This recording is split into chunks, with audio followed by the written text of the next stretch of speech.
Umapaw ang isang creek sa Project 4 sa Quezon City, rumagasa ang tubig hanggang sa kalsada na nagdulot ng hanggang binti na pagbaha. Ang pag-uulan sa Quezon City ay dulot ng habagat at bagyong Karina. Tumirik naman ang ilang sasakyan sa Pasay dahil sa bahang dulot ng magdamag na pag-uulan. Sa Libertad Market, naglutangan sa baha ang ilang paninda. Ang mga detalye sa unang balita live ni Bea Pinlac. Bea?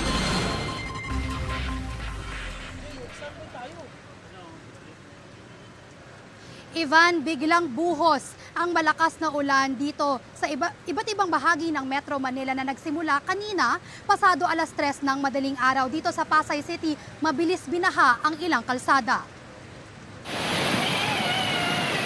Sa Libertad Market sa Pasay, nagkumahog pulutin ng mga tindero ang panindang buko matapos anurin ng baha.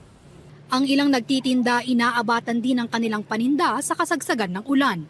Mabilis na tumaas ang tubig sa mga kalsada matapos bumuhos ng malakas na ulan pasado alas 3 ng madaling araw. Isang jeep na puno ng pasahero ang tumirik sa gitna ng baha sa Rizal Avenue sa Libertad din. Kinailangang itulak ang jeep para malampasan ang baha.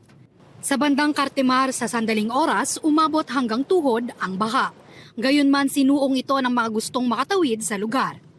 Ang tricycle namang ito sa gitna ng Rojas Boulevard tumirik sa kasagsagan ng ulan. Sa Buendia Extension, ilang motorista ang napahinto at umatras dahil sa lalim ng baha. Ang iba, nagbakasakali at dahan-dahan itong sinuong.